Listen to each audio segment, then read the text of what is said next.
بہت پیاری بات کہی ہے اکبر الہٰبادی نے، تو خاک میں مل اور آگ میں جل، جب خشت بنے تب کام چلے، ان خام دلوں کے عنصر پر بنیاد نہ رکھ، تعمیر نہ کر۔ ہمارے ہاں تحریکیں ہیں موبز کے ذریعے سے چاہتی کوئی چیز حاصل ہو جائے، خام دل، نہ ان کے دلوں میں ایمان، نہ ان کے عمل میں عمل صالح موجود، تو نتیجہ جو نکلے گا وہ پہلے سے معلوم ہے۔ صحابہ کرام مکے کے اندر خاک میں ملے، آگ میں جلے۔ یہ آپ کا ساحل قریبی ہے، یہاں پہ ریت ہوتی ہے نا، وہ ریت گیلی ہوتی ہے، اس کا آپ ایک گولا بنائیں اور شیشے پہ مارے، شیشہ کھڑا رہے گا، وہ بکھر جائے گی ریت۔ اسی ریت کو آگ میں ڈال کر پکا لیجئے ذرا، وہ روڑا جو بنے گا وہ ماریے تو کوئی نتیجہ نکلے گا کہ نہیں؟ خام ہے جب تک تو ہے مٹی کا ایک انبار تو، اور پختہ ہو جائے تو ہے شمشیر بے زنہار تو۔ یہ ہے طریق محمدی صلی اللہ علیہ وسلم۔ آخری سٹیج حضور کے اس انقلابی عمل میں جنگ ہے، دو طرفہ جنگ۔ یقاتلون فی سبیل اللہ فیقتلون ویقتلون، اللہ کی راہ میں قتال کرتے ہیں، قتل کرتے بھی ہیں، قتل ہوتے بھی ہیں۔ بدر میں 70 قرشی سردار مارے گئے، احد میں 70 صحابہ شہید ہو گئے۔ کوئی ضمانت نہیں ہے کہ تم جنگ میں جاؤ تمہیں کوئی نقصان نہیں ہوگا، نہیں۔ لیکن یہ ہے کہ آج کے دور میں اس مسئلے میں خصوصی اجتہاد کی ضرورت ہے، وہ میں پھر کسی اور موضوع پر گفتگو کرتے ہوئے آپ کے سامنے رکھوں گا کہ دو طرفہ جنگ کی بجائے ایک اور راستہ ہے جس کی سب سے پہلے نشاندہی کرنے والے مہاتما گاندھی تھے۔ Non violent, naan cooperation. ہم نے تو انگریز کو کچھ نہیں کہا، ہم تمہارے کپڑا نہیں پہنیں گے تمہارا، ہم تو چرخہ کاٹیں گے، سوت کاٹیں گے، اس سے اپنی کھدر بنائیں گے، وہ پہنیں گے۔ اور کتنی بڑی چوٹ لگ گئی ان پر، کپڑوں کے انبار لگتے جا رہے ہیں، اتنی بڑی مارکیٹ کھوئی گئی، لیکن ہم نے تو کچھ نہیں کہا۔ انہوں نے قانون تو نہیں بنایا ہوا تھا کہ ہمارا کپڑا ضرور پہنو گے تم۔ Non violent, naan cooperation. پھر آیا نان وائلنٹ سول ڈسوبیڈینس۔ پرماتما نے سمندر میں نمک پیدا کیا، ہم پرماتما کے سمندر سے پرماتما کا نمک لینے جا رہے ہیں۔ اس کا مطلب کیا تھا؟ You have challenge the taxation policy of British India. اب لاٹھیاں پڑی، جیلیں بھری، ہوا کہ نہیں؟ لیکن انہوں نے کوئی تشدد نہیں کیا، عدم تشدد۔ اس سے اگلا مرحلہ ہندوستان میں آیا ہی نہیں۔ دوسری جنگ عظیم کے بعد انگریز اتنا کمزور ہو چکا تھا، وہ فیصلہ کر چکا تھا اب اتنی دور دراز وزات کو ہم قابو میں نہیں رکھ سکتے، لہذا وہ بستر طے کر رہا تھا اپنا۔ ذرا سوچئے، سونے کی چڑیا ہاتھ سے نکل رہی ہے، لیکن کیا کسی انگریز نے کسی ہندوستانی کو مارا؟ کیا کسی ہندوستانی نے کسی انگریز کو مارا؟ آپ شیر کے منہ میں سے وہ سنہری چڑیا نکال رہے ہیں، لیکن نہ کسی انگریز نے کسی ہندوستانی کو، نہ مسلمان کو، نہ ہندو کو، نہ کسی مسلمان نے اور نہ کسی ہندو نے انگریز کو مارا۔ آپس میں لڑے ہیں، یہ بالکل دوسری بات ہے، اٹس اے ڈفرنٹ سٹوری۔ آپس میں قتل عام ہوا ہے، لیکن یہ آزادی تو ملی ہے ان کے دینے سے۔ وہ جا رہے تھے خود ہی، آپ کو معلوم ہوگا کہ انہوں نے ڈیٹ فکس کی تھی 48، لیکن ماؤنٹ بیٹن نے 47 کے اندر کہا بس جانا ہے ہم نے۔ آخری سٹیج جو اس پروسیس کی ہے وہ ایران میں امام خمینی کا جو انقلاب آیا وہ تھا ان آرمڈ ریوولٹ۔ ہم کسی کو نہیں ماریں گے، ہم پر گولیاں چلیں گی، سینوں پر کھائیں گے۔ 20,000 سے لے کر 30,000 تک آدمی مارے گئے۔ تب وہ شہنشاہ بھاگا کہ نہیں جو 2,500 سالہ جشن منا رہا تھا، جو سمجھتا تھا کہ میں وہی سائرس کے خسرو یا ذوالقرنین کا دور دوبارہ لے آؤں گا، وہ سلطنت عظیم۔ اور حال کیا ہوا؟ بہادر شاہ ظفر کی طرح 2 گز زمین بھی مل نہ سکی کوئے یار میں۔ یہ ہے آلٹرنیٹ عمل۔ اس پر پھر کبھی موقع ہوا تو تفصیل سے بھی گفتگو کروں گا، لیکن قرآن وہ کتاب ہے جس کے ذریعے سے حضور نے انقلاب برپا کیا. قرآن وہ کتاب ہے جس کے ذریعے سے حضور نے انقلاب برپا کیا. جیسے کہ داس کیپٹل وہ کتاب ہے جس کے ذریعے سے مونشویکس اینڈ بولشویکس نے رشیا میں انقلاب برپا کیا. نیست پیغمبر ولیکن در بغل دارت کتاب. وہ مارکس جو ہے پیغمبر تو نہیں ہے لیکن اپنی بغل میں کتاب لے کے آیا ہے. اور وہ داس کیپٹل کس قدر مؤثر تھی، اس نے کس طرح لوگوں کو پوزیس کیا ہے اور کس طریقے سے لوگوں کو تیار کیا ہے کہ زار کی فوجوں کے سامنے کھڑے ہوئے ہیں اور گولیاں کھا رہے ہیں سینہ کھول کر. وہ ایک کتاب تھی، وہ بھی کتاب تھی.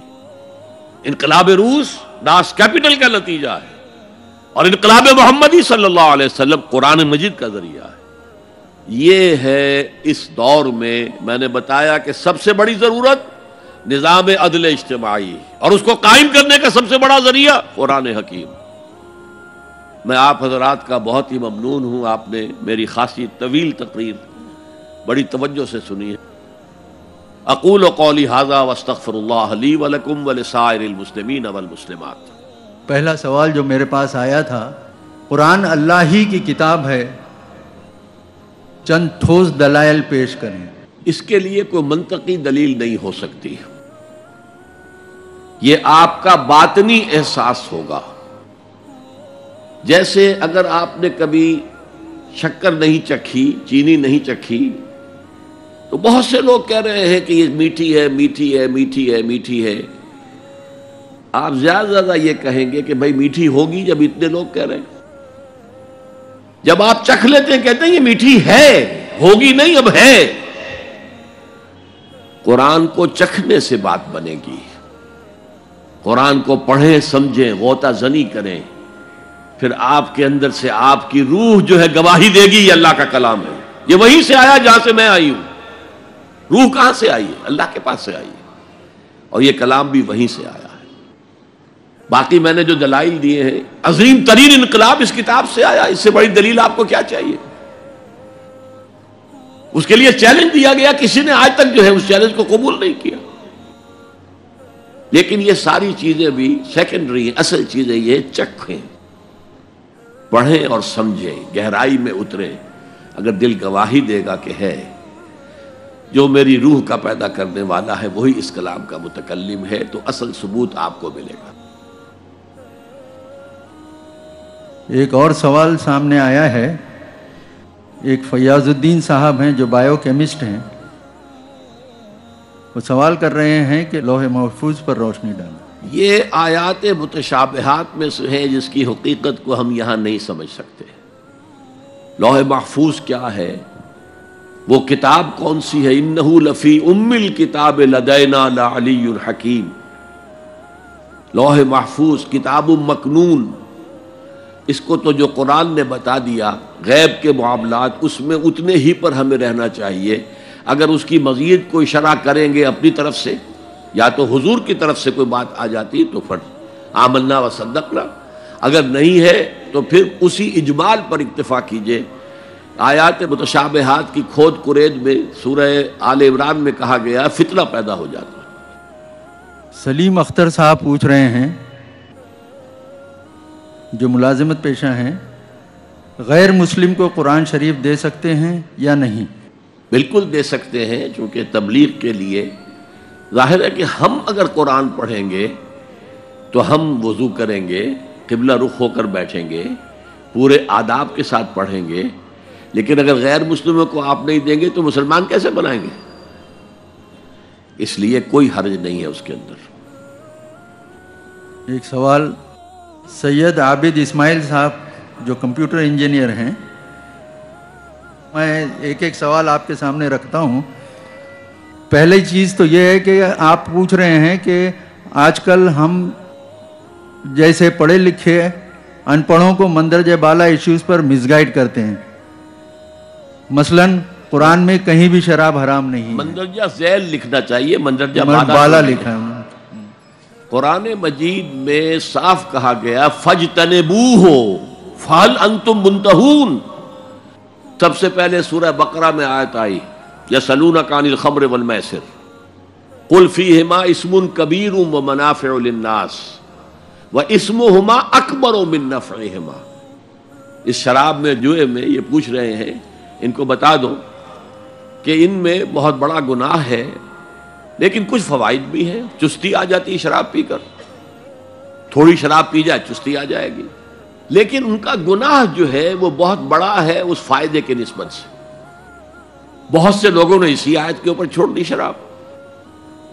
پھر آیت آئی لا تقربوا الصلاۃ وانتم سکارا، نماز کے قریب مت جاؤ اگر تم نشے میں ہو. بہت سے لوگوں نے اب چھوڑ دی. نماز سے روکنے والی شے اس سے زیادہ گندی چیز کون سی ہوگی؟ اس کے بعد سورہ مائدہ میں آیا چھوڑو ان کو، یہ رجس من عمل الشیطان ہے، شیطان کے اعمال میں سے ہے، گندگی کے، ان کو فاجتنبوہ، باز رہو اس سے. اور فہل انتم منتہون، باز آتے ہو کہ نہیں؟ اب اس سے زیادہ کیا الفاظ ہوں گے سخت. ایک جو آج کے معاشرے کے تعلق سے ہے اسی سوال کو میں آپ کے سامنے رکھوں گا، انہی صاحب کا. وہ کہتے ہیں کہ صاحب میرا تجربہ یہ ہے کہ اگر ہم روایتی لباس پہنیں تو وہ رسپانس نہیں ملتا، اگر پینٹ شرٹ پہنے تو برابر رسپانس ملتا ہے. دیکھیے، آپ کو اپنے لباس کے ساتھ کوشش اور محنت جاری رکھنی چاہیے. ویسے پینٹ شرٹ بھی حرام نہیں ہے، اگر شرٹ جو ہے وہ بش شرٹ ہو تو یہ کوئی حرام نہیں ہے لباس، اس لیے کہ صرف شرٹ پینٹ جو ہے وہ ساتر نہیں ہے، اس میں انسان کے جو جنسی اعضاء ہیں وہ نمایاں ہوتے ہیں، وہ حرام ہوگا. لیکن بش شرٹ ہے یا آپ نے سوٹ پہنا ہوا ہے، کوٹ پینٹ ہے، تو اس میں وہ قباحت نہیں ہے. لیکن سوال پیدا ہوتا ہے آپ داڑھی نہیں رکھیں گے؟ داڑھی تو سنت مؤکدہ ہے، واجب ہے. اب کوئی بات سنتا یا نہیں سنتا، آپ کو اپنا کام کرنا چاہیے، اور آپ کا اپنے اس معاملے میں مستحکم رہنا اصل میں آپ کی دعوت میں تاثیر پیدا کرے گا. ایک صاحب ہیں عثمان صاحب، گفتگو کرتے ہوئے آپ نے کتاب ہی کے حوالے سے محمد صلی اللہ علیہ وسلم کو اول درجے پر فائز کرتے ہوئے فرمایا کہ حضرت عیسیٰ اور گوتم بدھ کو ریاست اور سیاست سے کوئی تعلق یا لینا دینا نہیں تھا، تو کیا حضرت عیسیٰ علیہ السلام کا یہ عمل منشاء الہی کے منافی تھا؟ منشاء الہی کے منافی تو نہیں تھا، اس لیے کہ یہ میں آپ کو بتا چکا ہوں کہ وہ آیت صرف 3 مرتبہ حضور کے لیے آئی اور کسی کے لیے نہیں آئی. لہذا حضور تو اس کے خلاف نہیں کر سکتے تھے، آپ کو تو اس دین کو غالب کرنا ہی کرنا تھا. جو آپ نے کیا، تکلیفیں اٹھائیں، مصیبتیں جھیلی، صحابہ کرام جو ہے وہ کس طریقے سے ستائے گئے، لیکن حضرت عیسیٰ علیہ السلام کے ساتھ ایسی کوئی بات نہیں آئی ہے. تو واقعہ یہی ہے کہ ان پر تو کہتے ہیں کہ کل 72 آدمی ایمان لائے تھے، ان میں سے بھی 12 تھے جو ہر وقت ان کے ساتھ رہتے تھے، ان میں سے بھی ایک نے غداری کی اور گرفتار کرا دیا جہاں وہ چھپے ہوئے تھے. تو اب اس میں اگلا قدم کوئی کیسے اٹھتا ہے، کیسے کوئی ریاست قائم ہو جاتی؟ ہاں، حضرت عیسیٰ دوبارہ آئیں گے اور پھر جو ہے عالمی سطح پر ان کے ذریعے سے اسلام کا بول بالا ہوگا. جاوید انصاری صاحب کا سوال ہے انگریزی میں، وائی ڈو ناٹ عالمس of Muslim nations do not exhort rulers of Muslim nations to rule on the principles of the Quran? وہ مسلم نیشنز کے لوگ جو ہیں پہلے اپنے وجود پر تو قرآن قائم کریں. سب سے کٹھن کام تو یہ ہے، اور پھر وہ طریقہ اختیار کریں جو محمد رسول اللہ کا میں نے آپ کے سامنے بیان کیا ہے، ورنہ خامخواہ کو نعرے بازی سے کچھ حاصل نہیں.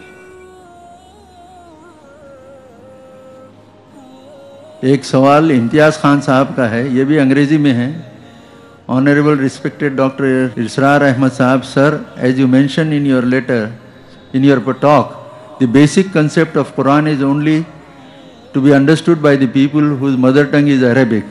Sir, can you please explain the duty of us whose mother tongue is different from Quran? میں نے یہ کہا تھا کہ جو فصاحت اور بلاغت اور عذوبت ہے وہ ایک عربی سمجھ سکتا ہے. دیکھیے غالب کے کلام میں کیا ہے وہ انگریز سمجھ سکتا ہے؟ غالب کا ایک شعر جو ہے وہ آپ سنیں اور جھوم جائیں اور اس کا انگریزی میں ترجمہ کریں تو کچھ بھی نہیں اس میں. تو اس لیے میں آپ سے عرض کر رہا ہوں کہ قرآن مجید کے معجزے کی یہ شکل کہ اس میں فصاحت اور بلاغت اور عذوبت اپنی انتہا کو ہے، اس کو وہی اپریشیٹ کر سکتے ہیں جو انسان کو سب سے بڑی ضرورت ہے. The system of social justice, the politico socio economic system based on justice and fair play, اس کا سب سے بڑا معجزہ یہ قرآن ہے. اور سائنٹیفک فیکٹس جس طریقے سے آ رہے ہیں سامنے کہ جس سے قرآن کی جو حقانیت ہے اور مبرہن ہوتی جا رہی ہے. ایک دور وہ تھا کہ یہ سمجھتے تھے لوگ کہ زمین کھڑی ہے، سورج چل رہا ہے. اگلا دور آیا، سورج کھڑا ہے، زمین چل رہی ہے. اس کے بعد دور آیا اور قرآن یہ کہہ چکا 1400 برس پہ کل فی فلک یسبحون، ہر شے جو ہے وہ تیر رہی ہے، سورج بھی، چاند بھی، سیارے، مریخ ہے، کوئی اور ہے، کل فی فلک یسبحون، یہ تو سب تیر رہے. تو اب اس آیت کو آج ہم خوب سمجھ سکتے ہیں. ماں کے پیٹ میں جو جنین ہے، ایمبریو، اس کے ڈیولپمنٹ کے جو سٹیجز ہیں، ایک بہت بڑا ایمبریولوجسٹ ہے doctor Cathal more of the Toronto university of Canada, جس کی ٹیکسٹ بکس جو ہیں ایمبریولوجی کے ضمن میں پوری دنیا میں چلتی ہیں. انہوں نے کہا میں حیران ہوتا ہوں 1400 برس پہلے جب نہ ڈسیکشن تھی، باڈی کی کوئی ڈسیکشن نہیں، کوئی مائکروسکوپ نہیں، کس طرح یہ قرآن کے اندر یہ ساری چیزیں نہایت بہترین انداز میں پیش کر دی گئی. تو یہ جو ہے سورہ حامیم سجدہ کی ایک آیت ہے، سَنُرِيهِمْ آیَاتِنَا فِي الْآفَاقِ وَفِي أَنفُسِهِمْ حَتَّى يَتَبَيَّنَ لَهُمْ أَنَّهُ الْحَقُّ. جیسے جیسے سائنٹیفک نالج آگے بڑھ رہا ہے، آپ کو معلوم ہے مورس بکائی نے پوری کتاب لکھ دی. He was a French surgeon. Shah Faisal گئے تھے علاج کے لیے اور قرآن پیش کیا، اس نے میں کیا کروں گا، یہ تو عربی میں ہے. کہا میں تمہارے لیے یہ عربی سیکھنے کا بندوبست کر دیتا ہوں. ایک استاد بھیج دیا، اس نے سیکھی. اب اس نے قرآن پڑھا تو اس کی جو کتاب ہے the Bible, the Quran and science, اس میں کہتا ہے آج تک سائنس نے کوئی ایسی شے دریافت نہیں کی جس سے قرآن کی کوئی بات غلط ثابت ہوتی ہو، جبکہ بائبل میں بے شمار ایسی چیزیں ہیں کہ جو غلط ثابت ہو چکی ہیں. تو یہ سب ہے نا باتیں ہمارے سامنے موجود ہیں. مورس بکائی مسلمان ہو گیا، ڈاکٹر مائیکل ہارٹ نہیں ہوا، اب وہ بدقسمت ہے، اسے ہو جانا چاہیے تھا. اسی صاحب کا وہ سوال کا دوسرا حصہ تھا، what is the practical thing that we can do about it. About what? About Quran. عربی سیکھیں، اپنی آنکھ سے قرآن پڑھیں، یہ پریکٹیکل ہے. ٹرانسلیشن جب آپ پڑھتے ہیں تو آپ ٹرانسلیٹر کی نگاہوں سے قرآن پڑھ رہے ہیں. It's a second hand knowledge. First hand knowledge وہ ہوگا کہ عربی سیکھ کر آپ قرآن کو عربی میں سمجھیں، پھر وہ براہ راست آپ کے اندر جو ہے سرایت کرے گا. تیرے ضمیر پہ جب تک نہ ہو نزول کتاب، گرہ کشا ہے نہ راضی نہ صاحب کشاف. جب تک تمہارے دل پر قرآن براہ راست نہیں اترے گا تو نہ تفسیر کبیر جو ہے تمہیں کوئی بتا سکے گی، نہ تفسیر کشاف.